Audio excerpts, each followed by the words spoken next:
Hello everyone, my name is Blanca Hernández. I'm the Director of Programs and Partnerships at Yes, Nature to Neighborhoods. Welcome to Nickel Park. We are in Richmond, California, Northern California in the United States of America. Today I'm excited to show you what we do here in our organization, talk to some members of our team, and see some of our activities. So come on. We do a lot of activities in this park. Some of them include hiking, physical activity, team building, nutrition education. We bring a lot of facilitators that really educate our young people on the local flora and fauna. And I gotta tell you all, one of my favorite experiences in this park was when this little boy just, was having a really difficult time being here. He kept saying, I don't want to be here. I'd rather be playing my video games. And, I listened to him and I said, oh, I understand, but hopefully, you'll get to do something today that, that might change your opinion about you wanting to be here. So fast forward after lunch and he runs up to me and he says, can I go on the hike again? And I said, oh, you want to go on the hike again? And he said, yes. And I want you to come with me. And I said, oh, okay. I felt so, special because he was wanting to show me something that he saw during the hike. So we go on this hike up these hills. And this little boy who at the beginning just did not want to be here and made sure that I knew that, runs up the hill, is asking me to, keep up with him. And it just brought so much joy to my heart. But the piece that I will never forget is the fact that when he got to the top of the hill, he turned around and he told me, look. And he pointed to this whole view and he dropped to his knees and he just said, I've never seen anything so beautiful. Oh my goodness, this is why we do this work. I want to share with you about my organization and meet a couple people from our team. Today, let's start with Eric, our Executive Director. Hi, my name is Eric Aaholm. I'm the Executive Director of Yes, Nature to Neighborhoods. I've been the director for 19 years, and I'm really excited because we're here at YMCA Camp Loma, where I first started as a volunteer in 2004. Loma sits at the edge of the Santa Cruz Mountains, and the redwood environment that's here is quite frankly very close to home. It's only about an hour and a half away from Richmond. So many of our families who are here this weekend live in Richmond, where they're surrounded by an urban core that's full of concrete and asphalt and the things that go with being an industrialized area. There's a lot of environmental pollution. There's a lot of illegal dumping. They don't get to see a lot of green spaces and a horizon line that stretches out for miles. When you come here and you experience nature, many of our families for the first time at this scale, at this grandeur, it drops them into the present moment in a way that all of you, I'm sure, can appreciate. There's a sense of fulfillment, there's a sense of connection, a sense of calm. It's what our bodies biologically crave. And to be in this space with the people who you love and trust, there isn't a more powerful feeling that our families take away. This weekend we have families from all different walks of life down here, but they have one thing in common. All of them have been a part of YES programming back in Richmond. We have adult leaders who have been nurturing their skills to become community advocates and spokespeople for months. We have young people who are learning about climate on our coasts. They're here talking to others about the things that they've learned, doing education presentations. We have young people who are part of our Explorers and Rangers workshops. All together, they come to camp to have time spent in nature where they can cultivate the things that they're working on back home. And through that, they become change makers. They take the sentiments, the conversations, the connections that they make, and they take that back home to continue the work in their home community. Advocacy work is hard. There's bumps in the road. They're going to continue to encounter challenges that are long established, whether it's with the status quo or systems or institutions that might upend them. That's why coming together in community in these spaces is so important. It's where we find our energy. It's where we expose our vulnerabilities. It's where we laugh and cry and connect with one another. To have retreat in nature is one of the most important things that we can do for our communities who are paving the way for the changes that we want to see.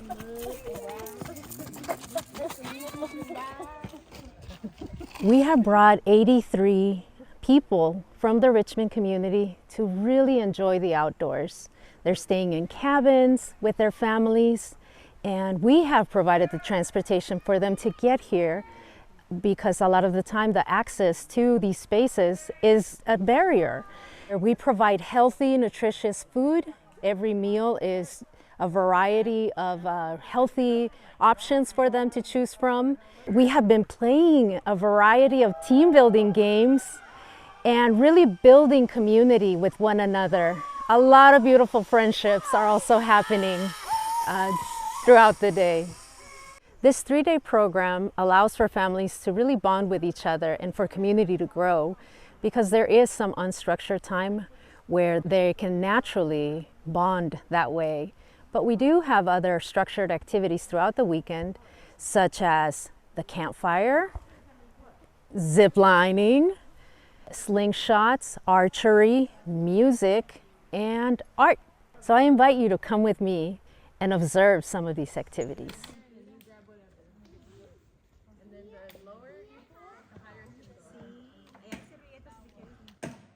Here we are at zip lining. Some folks have a little bit of fear about jumping off that ledge and flying through the air, but a lot of the time their families are on this side giving them a lot of words of encouragement if they're not able to jump right away. But you'll see, here comes somebody. Go Elijah! Woo, woo, woo! Some people like to come back over and over again to this program. In fact, I want to introduce you all to Janice. Janice, how many years have you been coming to this camp? Well, I've been coming to camp for 10 years now. 10 years. And what keeps you coming back? What keeps me coming back to camp is because I like Yes Camp. When I come here, I feel very loved by everyone. Mm-hmm. And also, I like the adult class that we have. You know, when I come here, I can get stuff out, and it's confidential, and it stays in our circle. And I love my circle here, and we talk about things that we need to get off our chest, that we live a life every day out there in that world, but we could come here and get it off and feel comfortable getting it off. Yay. That's wonderful. What else do you like? Anything else other than? I like nature. It's so quiet at night. I'm without my cell phone. I'm without all this stuff that we have at home. Mm-hmm. You guys don't have Wi-Fi, nothing here. So it's just us having fun all day. Yes. All day we having fun. Oh, Janice. And I love it. Oh, well, we love you. Janice, I believe the first time you came to camp, you came with 2 of your grandchildren. Yeah. And year after year, your group keeps getting bigger and bigger. Yeah. What do you tell them back home? How do you get them here? I tell my grandkids that I was bringing, their friends, I'll tell them how good Yes Camp is and how much fun we have. So they want to come, so we get with their parents, and I ask their parents, is it okay? So every time we come, I just have another group of kids and another group of kids. So every year, and now my group is so big, we have 12 people, and we fill up a whole house here. Yes, yeah. Yes. So that's how you do it, I guess.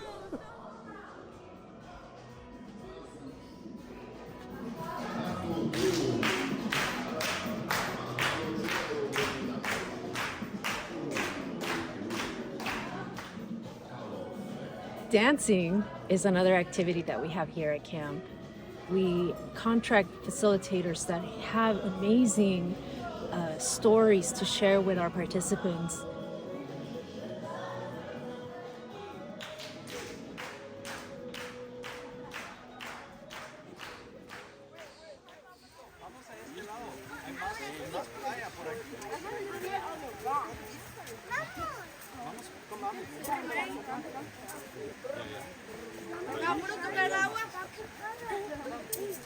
We're here in these beautiful redwoods. You never know who you're gonna find. Sometimes it's a banana slug. Sometimes it's Jose González from Latino Outdoors. Surprise! Jose is a very good friend of mine, an amazing leader in our field, and just such a creative individual. I follow you on Instagram, and of course I get to see all of the beauty that you bring to the world and obviously to our field. And yeah, what are you doing in this neck of the woods? Yeah, well, gracias. It's good to be in community and just co-learn from amazing leaders like yourself, which to me is probably a great reminder, like all these redwoods, right? They're beautiful on their own, but they're even more powerful like as a grove and as a whole forest. I was nearby getting the opportunity to be able to share some of my kind of musings, wanderings, and experience with the California community of outdoor educators, environmental educators. And I heard you were nearby, and I was like, both like, oh, you gotta say hi to Blanca, porque, you know, it's like, porque you know, it's like, you gotta be, I just really wanted to appreciate everything that you do for this work as well. And I was coming down, and I was just reminding myself, like, I gotta remember to get more redwoods on my agenda. It's almost like I gotta schedule them in, because they just give me this immense power of gratitude. And they were some of my initial connections to like the awe and majesty of nature. Wow, thanks for sharing that. I also hear that you have a little story about lichen. Would you like to share it with us? Well, sometimes with lichen, as I've learned with other amazing co-leads, is that you can kind of get in really close and notice like there's so many different types. You have the ones that are bushy, the ones that are more craggly, the ones that are like little bowls. And you get really excited, but then someone may ask, okay, but what's lichen? Right. And I often like to, of course, share some of the conceptual accuracy of what it is, but I can't help pass up some humor or a pun. And so we might be like, take a look. What you got going on here is you got like Freddy fungus and Alfred algae taking a lichen to each other. But then you might notice that the relationship is on the rocks or on a limb. And so that's the symbiotic relationship that comes together. And then you can go in deeper. But I like to think that some of the humor will also connect and make it memorable. That's awesome. I mean, I know it's made an impression on me.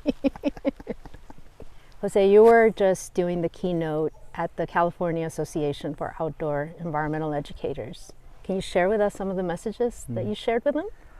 Well, one of the things that I kind of started and closed off with is my one sentence statement that helps me connect to like the wide spectrum of the work that I do, and it's be in nature as nature and radical and revolutionary balance.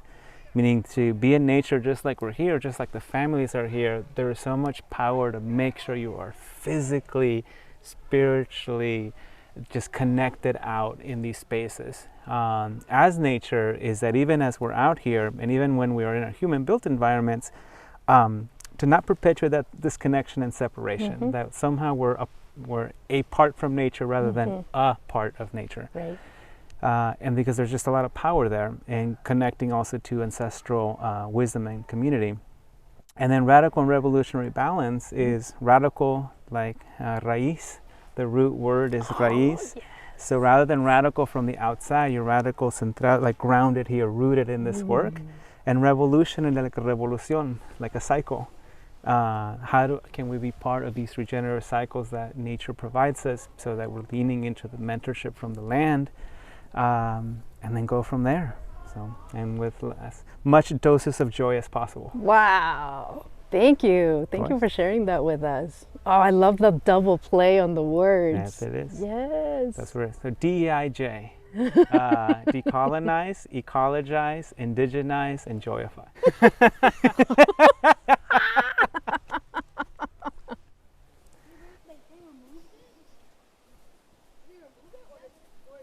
Well, hi again. I'm going to take you on a little tour, a little glimpse, so you can see a little glimpse of Richmond. Right now we're driving through McDonald Avenue. This is our downtown. Richmond is a community about 100,000 people plus. It's a community with families. Majority is Latinx or Latino community, and Black folks, African Americans. A lot of the families that live here are working families. They have an array of professions. Perhaps some of them work in the school system or in the school district. Some of them might have jobs related to labor, landscaping, cleaning homes, which is what my family did, being an immigrant family.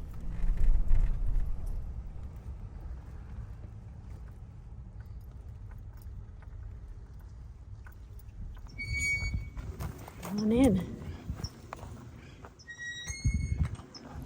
So we're here starting our hike into Las Trampas Wilderness Preserve. It's about 30 minutes from Berkeley. That's in the San Francisco Bay Area. And as you can see from our surroundings, we have our golden hills right now. This is all our fall colors, but the waters are coming, and you can see how the water is going to change the environment very soon. Pray for water. So when the waters come, these hills turn to pristine green, and really it is something to behold. We're about to meet 15 young people who are about middle school age.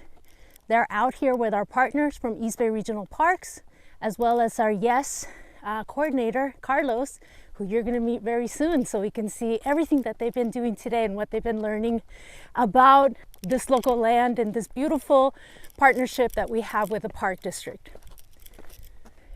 We just climbed 376 feet. We were down, our surroundings was chaparral and brush, and now as you can see, we're coming into the mighty oaks. Hi, and sharing the trail with others. Hi. So hopefully we will meet with our group shortly. And since our coordinator has very tight connections with the families of our young people, he's the conduit of ensuring that this experience, though it might be challenging, it is beautiful and really is there to support them to want to come back and try challenging themselves over and over again. Yay, we found them. Hi.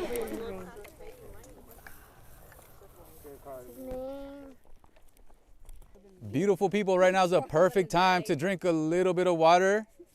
All right, this part's a little steep, y'all. Let's be a little careful there. Muy bien. Watch out for each other. Good job, y'all, very good. Well, here we are at Las Trampas. We've met up with our young people, and I'd like to introduce you all to YES's Rangers Coordinator, my good friend Carlos. Carlos, how has your day been here today with the young people? It's been great. Honestly, this is what I look forward to, coming out and after all the planning, coming out here and showcasing this beautiful environment to our participants, having them really feel like a part of and, asking questions, meeting local rangers. It's been a great day. I'm really enjoying it. It's beautiful weather too. Carlos, can you tell us some of the activities that you all did today? What did the students learn today? Yeah, so something that we are very intentional about doing when we do arrive to a location is doing an opening circle where we reintroduce each other or introduce new members. We definitely perform a land acknowledgement just to remind us who this land really belongs to. And then from there, we kind of map out our day. We let the participants know more or less how the agenda is going to look. And then we go on with our hike. Today in particular, we did some hiking. So it was mainly we just hit the trail and went. Today was a special hike in particular because it's one of the more challenging ones. So, it's all uphill in the beginning, and then we have a nice ridge line that we get to walk on, and then they get to see a nice little view, have some lunch. But I can't deny that they were definitely challenged today, and they showed up. They definitely met the challenge. Good job, y'all. That was a tough hike. Make sure y'all are eating your food. Make sure you're taking in all your snacks. Leave no trace. Cool. Well, we're going to take this time, y'all, to ask little questions. If y'all have any questions for me, I can take those now. What's up, Jesse? You have a question? Yeah. How do you connect with nature, Carlos? Good question. Well, one of the things that I really, really enjoy doing is fishing. Most recently, I picked up fishing again, and I'm learning a lot, just going online and doing some research. I really like trout, so I'm bought my gear to go fishing for trout, and there are a lot of local lakes in the East Bay, so I try to make sure to go to those local lakes like around my house. It's therapeutic. Like, I don't always have to catch fish. It's just nice to be out in nature and just see it as nature therapy. How did your parents feel about your earrings? Oh, that's a great question, Miko. You know what? They weren't too happy at first. My mom was very supportive. My dad was a little more hesitant. Obviously, there are some cultural barriers there that we had to engage in. And the good thing was my mom was super supportive in that process. It's gotten to the point now. My nephew, actually, my sister's son, is wearing earrings as well. And my dad's now making compliments, like nice earrings. So it took some time, but, we were able to overcome that cultural barrier. Good question, Miko. Good question. Any other questions? Anyone? Yeah, what's up, Emma? What is the most dangerous trip you've ever been on? Oh, that's a good one, too. Probably a backpacking trip that I took with a few friends. We were up in the mountains. We had put our food up in a tree. We had camped out far enough from that food, but we still saw some pretty curious coyotes that came around the area, and luckily they left, and we didn't have to worry about that. But yeah, that was probably the scariest trip that I had. But outside of that, they've all been pretty enjoyable. But good question, y'all. Something that I've definitely pondered in the past is what the future holds for nature in relation to our community, and how our kids will play a role as stewards, right? As a connection to our environment, Mother Earth. And honestly, being able to work with our youth and seeing how they engage with the environment has left me with really high hopes. I feel good. Yeah, it feels nice, and I can see that our programming is working. They're taking the knowledge, the leadership, the stewardship, and applying it every day. And days like today, we get to see it in action. So it's nice. Blanca, do you call yourself an environmental educator? Of course. My degree is really in literature and philosophy, because I'm inspired primarily by Richard Feynman, who is a quantum physicist. And he really is all about curiosity, and that's what I bring to everything that I do. I just recently was awarded the Environmental Educator Award by Bay Nature magazine. So I guess I have to call myself that. So you mentioned you've been inspired by English literature, physics, and so much more. Can you tell me a little bit more about your family history, briefly about your background, or what led you to do what you're doing? Yes, absolutely. I'm originally from Mexico, and my family immigrated to the United States when I was 9. Before coming to the United States, I was growing up in a farm, and my parents really encouraged me to observe. There were times when I would spend a whole evening just watching a snail's path, and that really touched my curiosity. It opened up so many levels of awareness for me as a young child. And I think as I continue to be a lifelong learner, I love learning and absorbing not only environmental education, but really mathematics, design, permaculture, biomimicry, all of the things that our universe is about. And really, when you're talking about environmental education, it is so multifaceted that for somebody like me who might not necessarily have a degree in ecology, that's okay, because I'm learning that via podcasts and books and other ways that I'm acquiring that knowledge to share it with folks that look like me or that have a lived experience like me. So that's a little bit of how I got to what I do today and the people that have influenced me to be the type of educator that I am today. I have to start with my parents. They were the first ones to really introduce me to learning. So there were these two trees in the patio at my house, and my father had the alphabet strung between the two trees. So for me, when I saw that and my father said, this is A, B, C, etc., it literally opened the doors for me. And that's when I knew that's what learning was about. And it's such a powerful memory for me. That first introduction to learning, it has been so powerful, and I want everybody, no matter of where they are in the social economic spectrum, that they have that option of loving to learn, whether it's the alphabet or something related to our environment and who they are also. Loving to love learning. And because that's what I got, even though, I come from very humble beginnings, my father did that for me. My mom did that for me. And I want to do that for others so they can love learning as much as I do. Then what were some of the main turning points or steps for you to become an environmental educator? So I came to the United States. My family came to the United States primarily so we can get an education, so we could get a college degree, because where I'm from, education, and there's very limited access to higher education or even secondary education. So my family came with that intention first and foremost. What ended up happening is that I was really going into a technical career.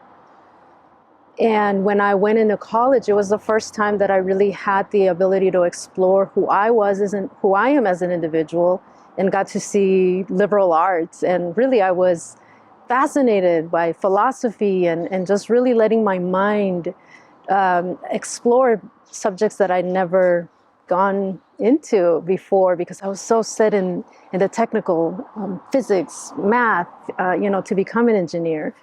And so really what ended up happening is that after college, I came to Richmond. I came to the Bay Area, and I found out about Richmond because I started working in the school district.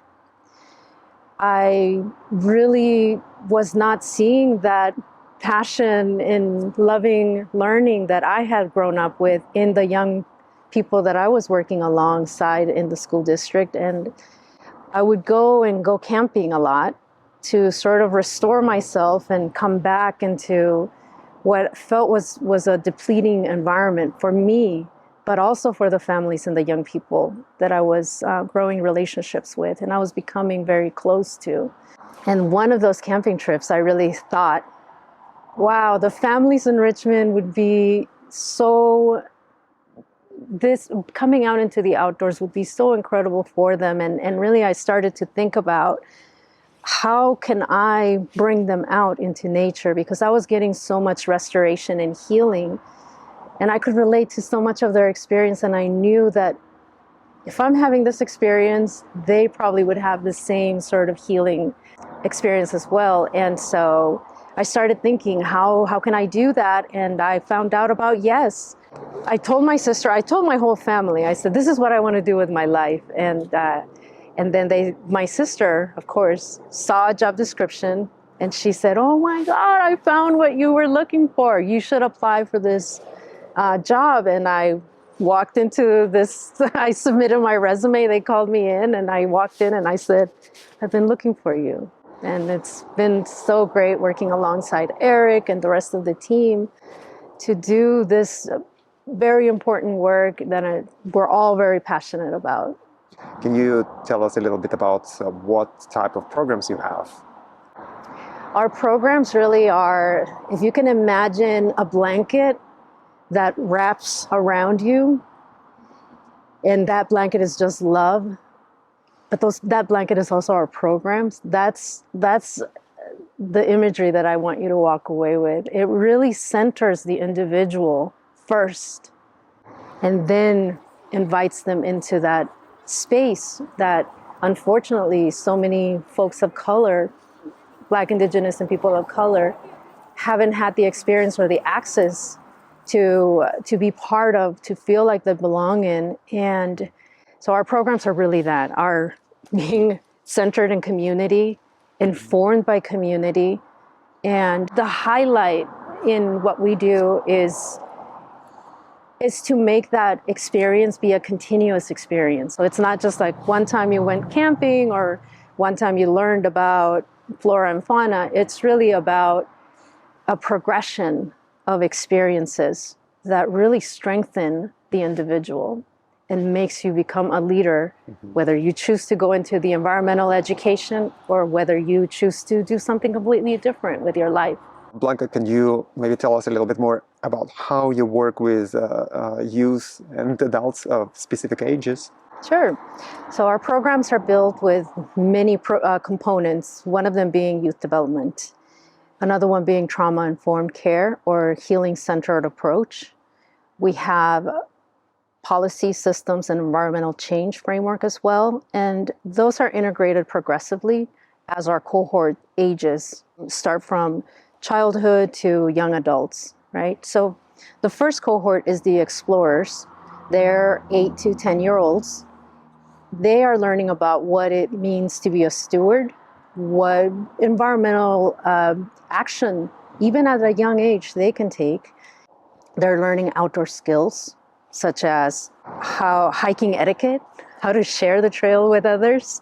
They're learning how to set up a tent, things like that really introduce them to basic concepts about what it's like to be outdoors. The Rangers are the cohort that follows. They are the 10 to 13-year-olds. Now they're doing a little bit more of a challenging, engagement with the outdoors. They're going to hikes that are a little bit more steep, perhaps. They're learning how to build a fire. They're learning, how to handle a knife. The progression of this outdoor skills that they're learning as they're going through our programs get a little bit challenging as they age into the next cohort. When they get to be the leaders, which is the cohort for the 14 to 15-year-olds, they're also looking at their surroundings and they're studying what the issues in the community might be related to something that they're very interested in. So for example, they've looked at the park across the street and noticed that there was very minimal use of it.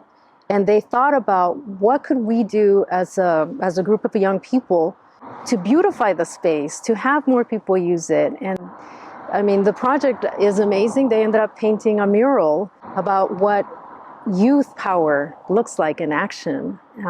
They're also learning a lot about nutrition and physical activity because in a community like Richmond, access to outdoors is sometimes restricted. And we also have a high incidence of diabetes, obesity. And so we want to ensure that our young people, when they're coming into our space, they have access to knowing what they put in their bodies, what choices they have related to that, and also simple routines to keep their bodies and minds healthy and active. All right, so when they move into the fellows, the last cohort of our youth pathway, they are in their 16 to 18-year-olds. This is a beginning of them really thinking about what's their life going to be like after high school. What should we be preparing for? And they are really focused on the ecosystem related to marine life, how we as consumers, what we are purchasing influences the marine ecosystem, for example. We talk a lot about microplastics, about plastics, and really activate the community in beach cleanings, in park cleanups, talk a lot about watershed and how the runoff, again, ends up in our oceans and how our oceans are, our carbon sinks. And I mean, we just tell the whole story beginning from their home.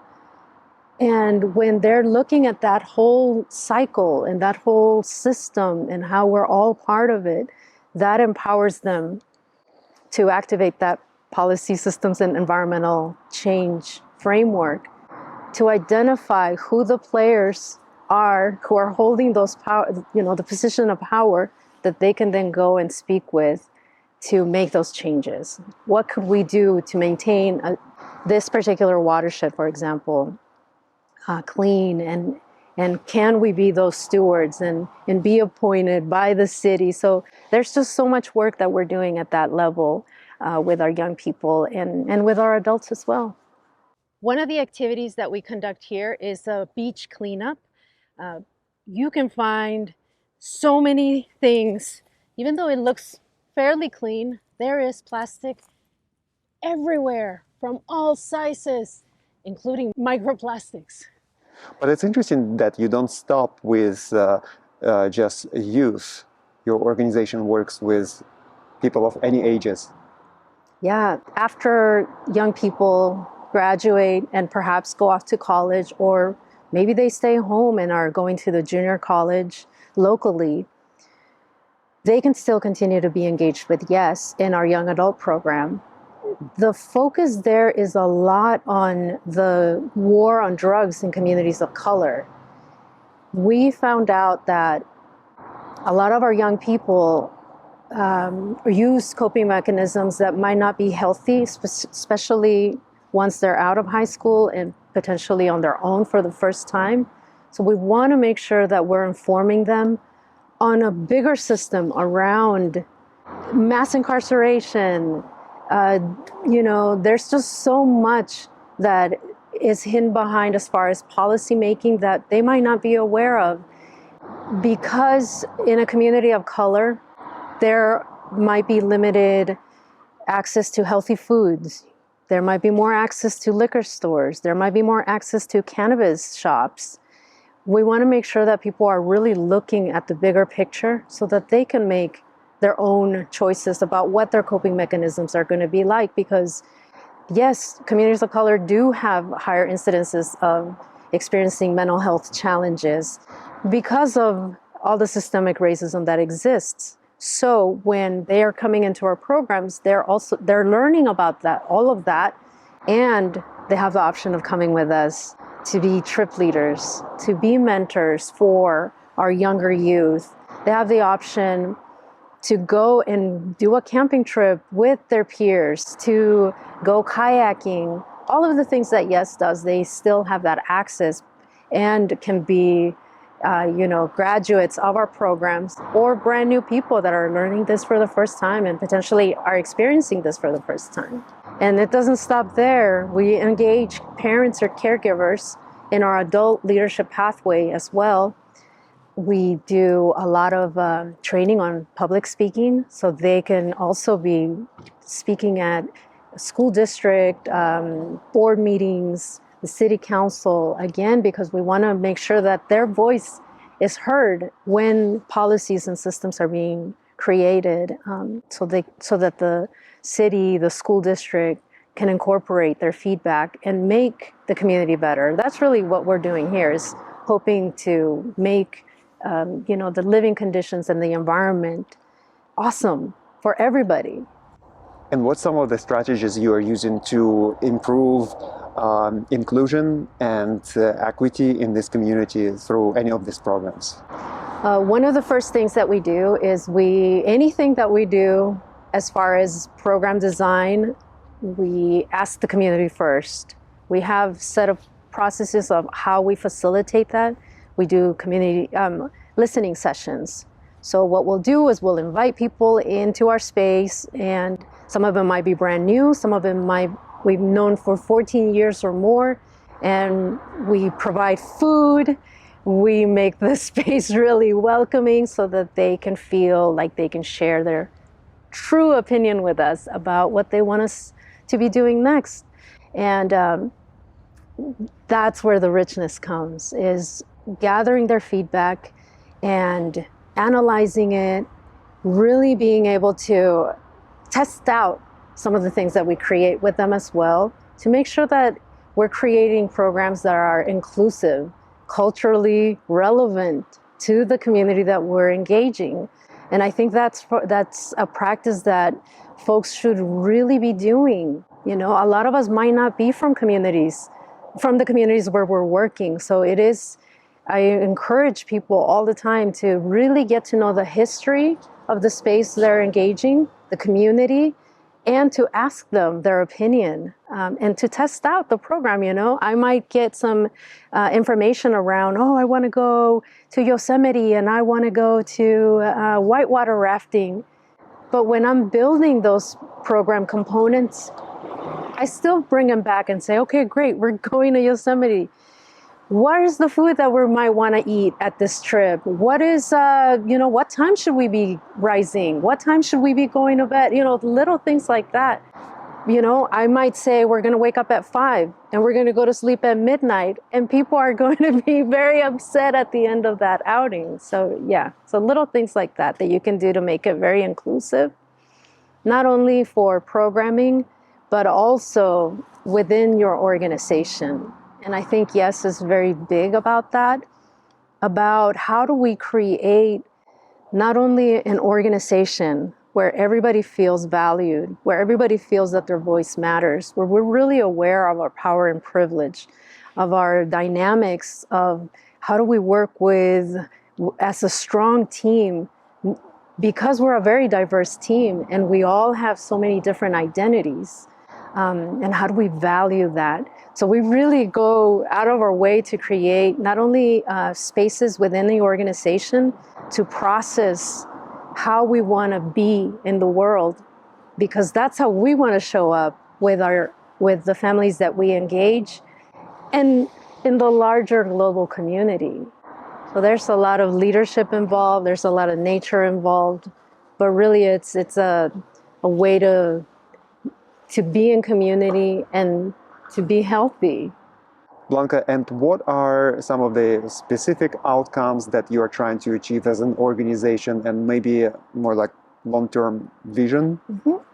We have a leadership framework that's grounded on 4 premises: youth development, social network theory, collective impact, and access to nature. Those pillars really help and are the foundation for our work, where we hope to see our families have strong relationships, not only within their family, but their community, to have positions of leadership and or employment where they're economically self-sufficient, for them to be the leaders in this community, for this community to be healthy and thriving. That's the arc of what we're trying to do here. Our vision is for Richmond youth, adults, and families to live healthy, connected lives, to motivate change in their neighborhoods, and inspire a safe and thriving community. You said that you are working a lot on building partnerships with other organizations. What are those organizations, and why are partnerships important? How do you use them to contribute to your goals? Well, as I mentioned, one of our pillars for our programming is social network theory, which really is about building networks. We have that incorporated into our curriculums because we cannot be an island alone. We cannot do the work of environmental education alone. And we have a huge issue at hand around climate change. Thereby, we really need to work together to make the most impact and to address that issue. So we work with partners that are also aligned with our values around equity, inclusivity in the outdoors. Those organizations are Environmental Traveling Companions, for example, Outward Bound California, Big City Mountaineers, the East Bay Regional Park District, and many, many more. We believe that the more aligned we are in values, the greater impact and the closer we are to our vision. So we do a lot of trainings together to ensure that they're also using a healing-centered approach when they're engaging our community. What we want to do is minimize harm that folks might experience by engaging in the outdoors with somebody who might not know or have the sensitivity of some of the trauma that some of us live with and carry even when we're in pristine environments. So we want to make sure that our partners have that sensitivity, and we are happy to provide that training and also learn from them on how we can do this work better. Again, with the end result of people having, knowing that nature is a place that they can go to, access all of its health benefits, and also belong. And we love our partners. Our partners sometimes have the equipment that, as you can see, we're a small organization in the heart of Richmond that has the people, but maybe not the equipment to do the work that we need to do. And what kind of curriculum do you use for your programs or when you work with your partners? So I mentioned some of our frameworks, our youth development, healing-centered approach, the policy systems and environmental change framework, but we also use the California Environmental Initiative. It's a whole literacy package that the state of California developed, and we pull components from that to ensure that we're, one, running programs that are age appropriate to young minds, but also that are aligned with the standards, the educational standards of our state. We pull from so many of those components, and so some of the things that we're talking about with, for example, you'll see the explorers learn about stewardship, about decomposition, right? That's a big lesson around how our trash is going to outlive us. And that's, we need to learn that as early as possible. That will make us better consumers in the end. So, our curriculum is really, like I mentioned before, it's informed by the community. It's informed, asking them the questions, what do you want to learn? Who do you want to learn it from? Because I might be the person that has the relationship with them, but might not have the expertise that a certain theme is going to require. So you'll see a lot of our partners come in and facilitate some of those conversations. So it could be an East Bay Regional Park naturalist who's really facilitating how a certain aspect of wildlife was used by Native folks and really paint that history of the land where we're in. Do you use storytelling? Yeah, we use storytelling. We have a program that's called Family Camp where we bring families into the Redwoods and we run beautiful workshops.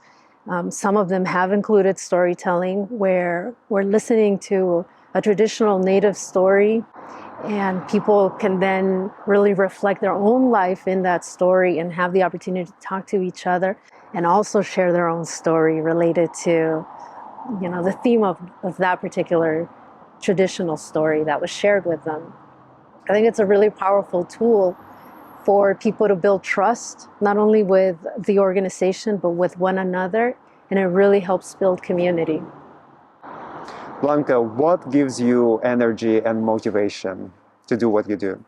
I love what I do. I feel so fortunate to work in a community that I feel I relate to so many of the lived experiences here, from the folks that we engage, to work with such a talented team, the YES team, to have worked for so many years with Eric, my brother from another mother.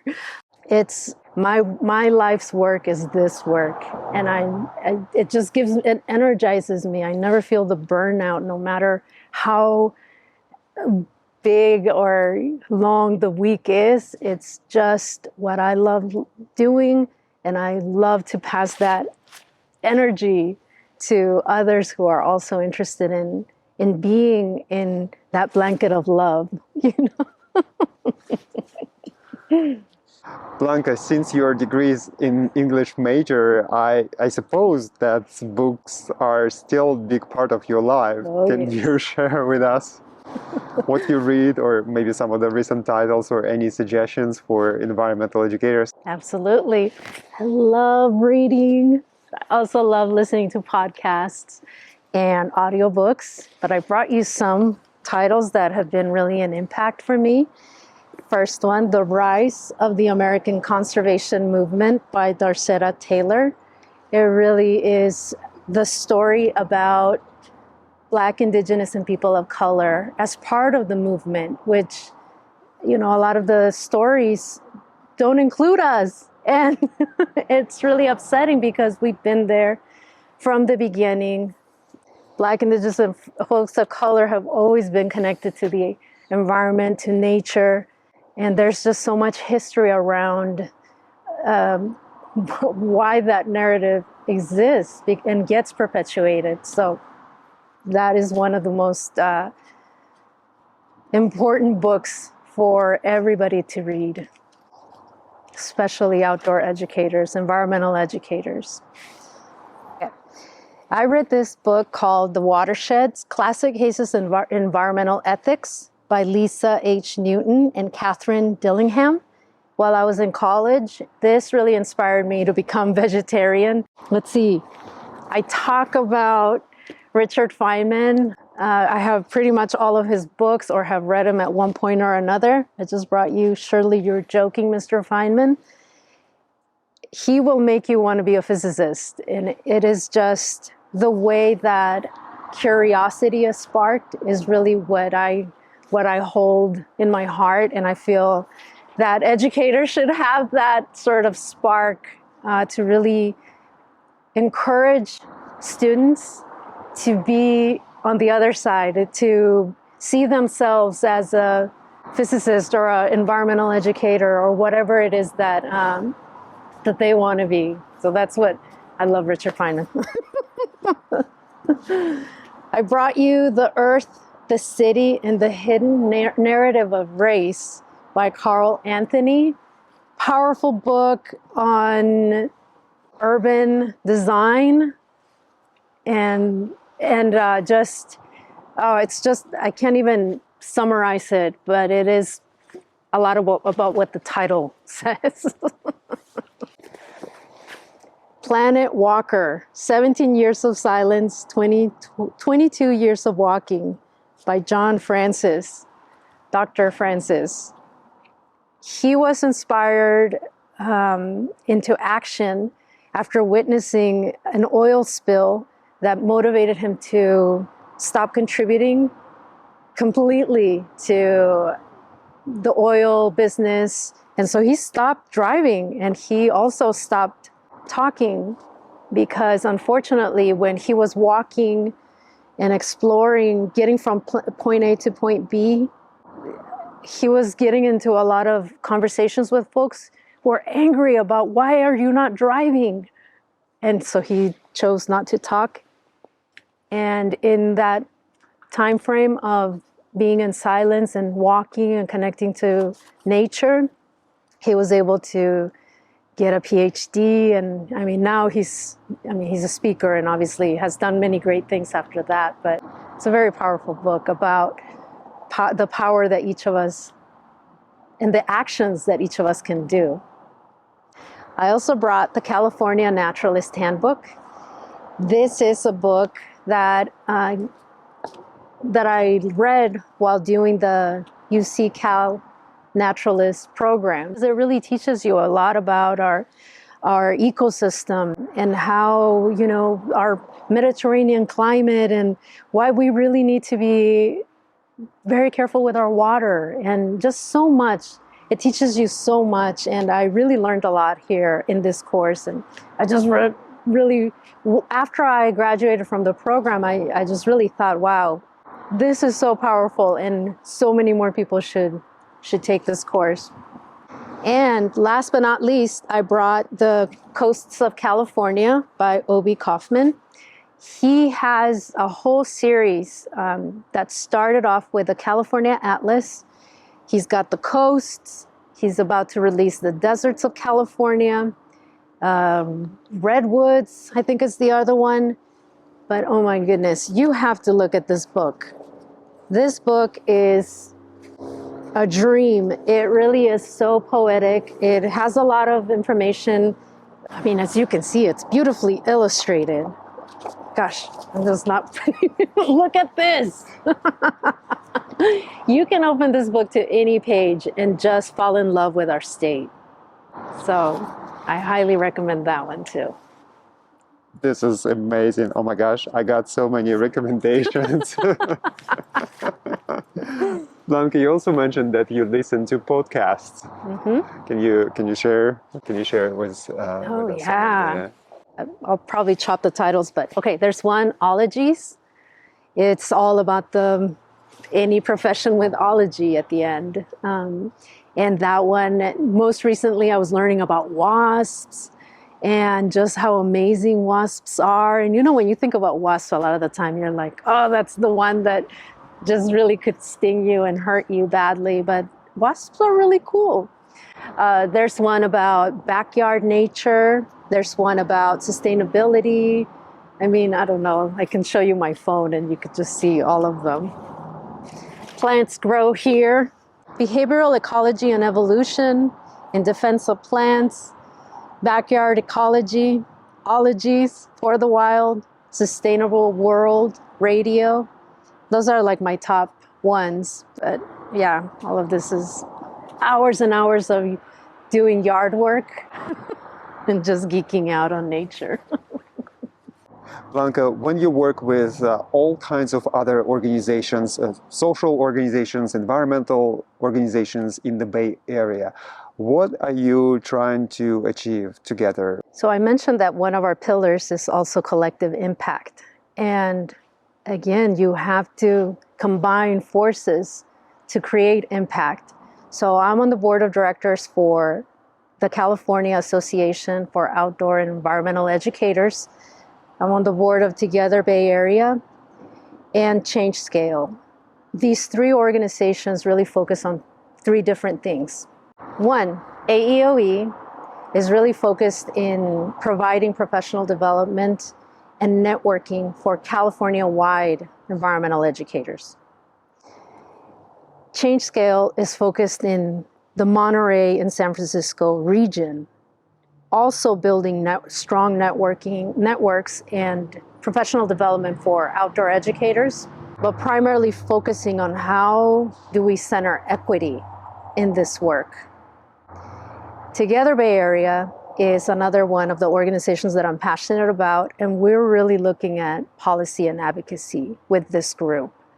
We're talking about 30 by 30. How do we conserve 30% of California by the year 2030? So really making a lot of, talking a lot with one another, with land trusts, with native tribes, with organizations like YES, California Cal Academy, so many other partners that are passionate about gathering our forces together to help inform how decision makers. We are experts in this particular field, so we have to be at the table to help inform that. And yes, as a community, as an organization that is so rooted in a community of color, we need to be part of these conversations too and make room for this community to also be heard. So I feel like I am representing these amazing families, these amazing youth when I'm in those spaces and when I'm sharing their opinion at those tables. And because I talk to them so much, every time we talk about developing curriculum, anytime about any activity, I feel that I am, I'm not speaking for everybody, but I have a good catchment of some of their voices in these spaces of decision making.